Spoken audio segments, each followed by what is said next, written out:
Everyone, welcome to Topper Brains. आज हम लोग वंडरिंग सिंगर्स का क्वेश्चन आंसर्स को देखेंगे। चैप्टर अगर आप लोगों ने मिस कर दिया है तो डिस्क्रिप्शन में मैं लिंक प्रोवाइड कर रहा हूँ और प्लेलिस्ट में विजिट करके आप इस बुक के सारे चैप्टर्स को देख पाएंगे। तो अभी तक आप चैनल पर नए हैं तो सब्सक्राइब ज़रूर कर लीजिए और वीडियो को एक थम्स अप दीजिए, मीन्स एक लाइक कर दीजिए। तो फर्स्ट क्वेश्चन हम लोग लेते हैं, where do the wandering singers roam according to the poet, what calls their wandering feet?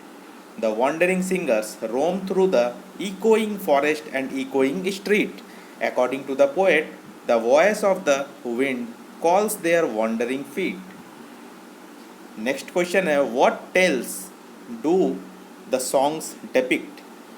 Wandering singers के जो वो सॉन्ग्स थे, उनके जो संगीत, उनके जो गीत थे, उनसे क्या स्टोरी मिलता है, उनके जो सॉन्ग्स थे उसमें क्या स्टोरी रहता है, वही क्वेश्चन में पूछा है। The songs says about old cities, stories of women, old battles, stories of Kings and all happy and sad stories. Next question, what does the poet mean by echoing forest and echoing street? The poet means that wandering singers roam in silent forest and streets where no other people are there and their voice used to echo all around. Next, do the singers sing about stories? और question यहाँ पे आपने पूरा करना है book से देख करके। Yes, the singers sing about stories that happened in the past. Their songs says about the stories of old cities, stories of women, stories of old battles and stories of kings. Next question is, how do the singers decide their next destination? The call of the wind determines the next destination of the wandering singers. It means they don't have any fixed destination and they roam everywhere. इसका question का मतलब है कि singers क्या decide करते थे next generation, कैसे वो लोग डिसाइड करते थे कि कहाँ उनको जाना है, क्योंकि वॉन्डरिंग सिंगर्स जो है वो घूमते रहते थे। तो वॉन्डरिंग सिंगर्स का कोई डेस्टिनेशन नहीं होता है, हवा जिधर उनको लेके जाती है उधर वो चले जाते हैं। इसका मतलब है कि उनका फिक्स डेस्टिनेशन कुछ नहीं होता है, वो किधर भी घूमने के लिए जाते हैं। Next question is, discuss what wind stands for in the line, the voice of the wind is the voice of our fate. This means that the wandering singers lead a nomadic life.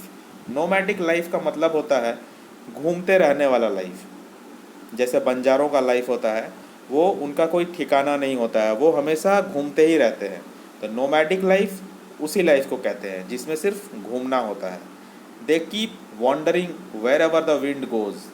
The direction of wind is their direction and the destination of wind is their destination. Here wind stands for the direction and destination of the singers. Next जो है ये कुछ extract लिया गया है poem से और उसके ऊपर क्वेश्चन है, with lutes in our hands world is our home, who are the we in the first line. We कौन है यहाँ पे, वी किसको डिनोट करता है? वी जो है वो वॉन्डरिंग सिंगर्स को डिनोट करता है। What is the poet trying to say when she says all men are our kindred?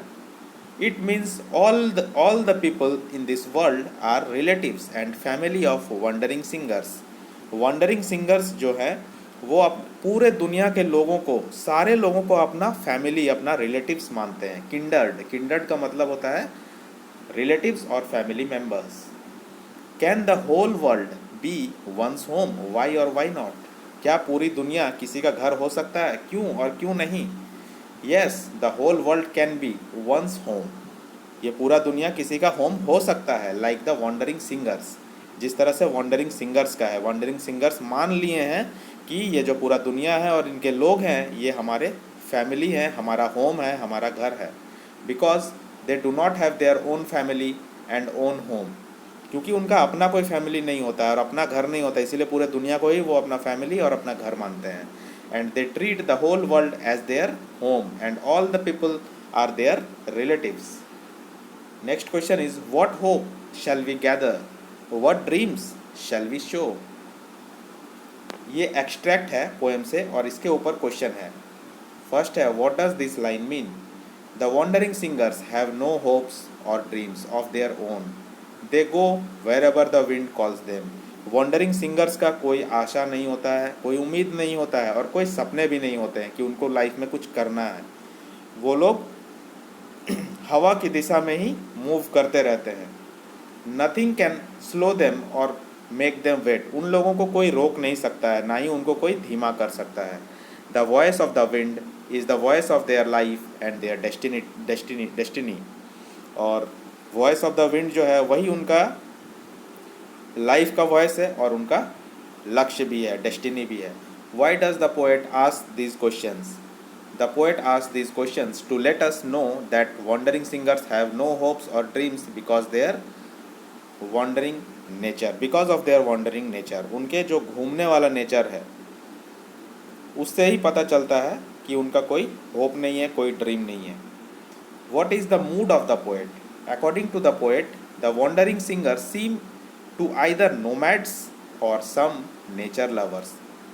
Poet के अनुसार ऐसा लगता है कि वॉन्डरिंग सिंगर्स जो है वो नोमैड्स है। नोमैड्स का मतलब मैंने बताया नोमैडिक, कि जो लोग घूमते रहते हैं, और नेचर लवर है, वो लोग नेचर से प्यार करते हैं। Who are romantic and do not have any love for materialistic things. और उनको कोई वस्तु, कोई चीज़ से, धन दौलत संपदा, इन सब से कोई मतलब नहीं है। गाड़ी चाहिए, बिल्डिंग चाहिए, इन सब से उनको कोई लेना देना नहीं, उनको ये सब नहीं चाहिए। Instead they love following the nature, बल्कि वो लोग नेचर को फॉलो करना पसंद करते हैं। Next, no love beats us tarry, no joy beats us wait, the voice of the wind is the voice of the our fate. What does the first line mean? These lines states that no one can stop them from going from one place to another, even though they would be their loved ones. चाहे उनका कितने भी प्यारे लोग क्यों ना हो, उनके अपने लोग क्यों ना हो, कोई उनको रोक नहीं सकता एक जगह से दूसरे जगह जाने के लिए। Their destiny changes according to the direction of the winds. Wind के अनुसार ही उन लोगों का किस्मत और उनका लक्ष्य जो है वो चेंज होता है। Why does the poet uses the word beats? Beats means to ask, tell or order. The poet uses it as no loved ones can ask them to stop at one place. Beats का मतलब ही होता है किसी को कुछ बोलना, किसी को कोई ऑर्डर देना। और पोएट इसको इसलिए यूज़ किया है क्योंकि उनके जो अपने लोग हैं, कोई भी प्यारे लोग हैं, वो भी उनको कुछ बोल करके कहीं एक जगह पे रोक नहीं सकते हैं, क्योंकि वो लोग मूव करते ही रहते हैं, किसी का बात वो लोग सुन के कहीं रुकते नहीं हैं। Is the poet complaining about feeling alone? Give reasons. क्या पोएट ने कंप्लेन किया है ऐसा अकेले रहने के लिए? No, the poet does not complains about feeling alone because according to the poet wandering singers live nomadic life and they do not hope or dream or expect anything from anyone. तो wandering singer जो होता है वो लोग nomadic life जीते हैं, मतलब घूमते रहने वाला लाइफ जीते हैं, और उनको कोई आशा नहीं होता है और कोई सपना भी नहीं होता उनका, ना ही वो किसी से कोई उम्मीद करते हैं। इसके बाद है think and answer. Think and answer का क्वेश्चन आप बुक से देखेंगे, डायरेक्टली मैंने आंसर करवाया है। The life of the musicians now is really good as compared to the life of musicians in earlier time. Nowadays, music industries are having their own identity. आजकल music का industry जो है उनका खुद का पहचान है। पहले पुराने ज़माने में म्यूज़िक और सिंगर्स का जो हाल था अब वैसा नहीं है, अब काफ़ी बदल चुका है। People are choosing music as a career option. आजकल लोग म्यूज़िक में कैरियर बना रहे हैं। आप लोगों को पता ही होगा कितने सिंगिंग कॉम्पिटिशन्स होते हैं, टीवी पे हम लोग देखते आ रहे हैं। इंडियन आइडल होता है जहाँ पे सिंगिंग के दम पे लोग नई नई ऊंचाइयाँ, नए नए मुकाम पाते हैं।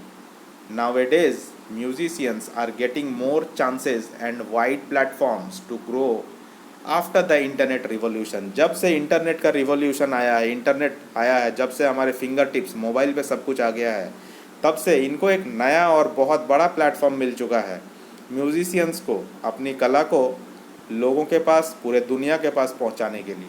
तो आजकल सिंगर्स और म्यूज़िक का वो बुरा हाल नहीं है जो बहुत पहले था। life of singers in earlier times was very tough and they have to struggle a lot to earn livelihood. livelihood का मतलब होता है जीवनी, मतलब जीने के लिए जो खाना पानी चाहिए, रहने के लिए जो कुछ भी खर्च चाहिए, उसको कमाने के लिए पहले के जो सिंगर्स होते थे उनको बहुत टफ रास्तों से गुजरना पड़ता था, बहुत स्ट्रगल करना पड़ता था। नेक्स्ट क्वेश्चन का आंसर है थिंक एंड आंसर से। The wandering singers are neither happy nor sad while roaming because they don't have any hope, dream और डिज़ायर। वॉन्डरिंग सिंगर्स जो है वो ना ही खुश होते हैं ना ही उदास होते हैं, क्योंकि वो लोग घूमते हैं सिर्फ, और घूमने के दौरान उन लोगों के पास कोई उम्मीद नहीं होता है, कोई सपने नहीं होते हैं और कोई चाहत नहीं होता, कोई डिज़ायर नहीं। I don't think that the poem have a happy tone और सैड टोन। मुझे नहीं लगता कि इस पोएम का कोई हैप्पी टोन है या फिर सैड टोन है। Yes, we may say that it has a mood of melancholic tone. हाँ, हम लोग कह सकते हैं कि इस पोएम का जो मूड है वो मेलंकोलिक टोन है, क्योंकि मेलंकोलिक का मतलब होता है अकेलापन। Because they move like the nomads through the forest और silent places without any desire. क्योंकि वो लोग घूमने वाले लोगों, बंजारों के जैसा घूमते रहते हैं फॉरेस्ट से और बहुत शांत जगहों से, और उनका कोई आशा नहीं होता है, कोई उम्मीद नहीं होता है, कोई चाहत नहीं होता है।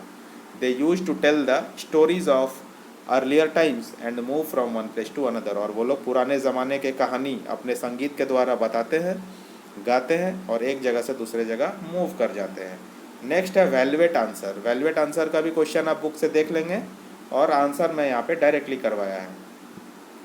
इसमें पूछा गया है कि लोकल म्यूजिशियंस को आप कैसे सपोर्ट कर सकते हैं, तो इसके कुछ पॉइंट्स मैंने दे दिए हैं। आप चाहें तो इसको इलाबोरेट करके और भी बड़ा बना सकते हैं इसमें पॉइंट्स यूज़ करके। ये जो मैंने थिंक एंड आंसर में जो पॉइंट्स डाला है और फर्स्ट क्वेश्चन में, सेकंड क्वेश्चन में, वो सारे पॉइंट्स को यूज़ करके आप इनको और एलाबोरेट कर सकते हैं और बड़ा कर सकते हैं आंसर को। तो पहला पॉइंट है इनकरेजिंग देम। हम लोगों को लोकल म्यूजिशियंस जो होते हैं उनको इनकरेज करना चाहिए आगे बढ़ने के लिए, उनको सपोर्ट करना चाहिए, उनको हेल्प करना चाहिए फाइनेंशियली, क्योंकि बिना पैसे के तो कुछ भी नहीं होता है। पैसे तो चाहिए ही आज के टाइम पे अपना घर चलाने के लिए और सब कुछ के लिए। तो हम लोगों को फाइनेंशियली भी उनको हेल्प करना चाहिए by organising music shows for them.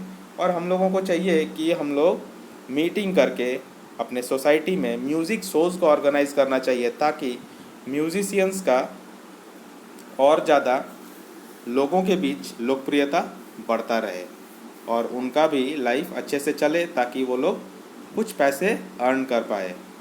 Creating awareness among childrens about music. और हमें अपने बच्चों को म्यूज़िक के बारे में बताना चाहिए बचपन से ही, ताकि उन लोगों का इंटरेस्ट जो है वो म्यूज़िक में बढ़े और आगे जा कर के वो लोग म्यूज़िक को एज अ कैरियर ऑप्शन भी चुने। तो यहाँ पे ये चैप्टर ख़त्म होता है। कैसा लगा आपको कमेंट करके ज़रूर बताइए, और नए हैं तो ज़रूर सब्सक्राइब कर लीजिए ताकि आपको सारे वीडियोज़ के नोटिफिकेशंस टाइम पे मिल पाए। Thank you and have a nice day.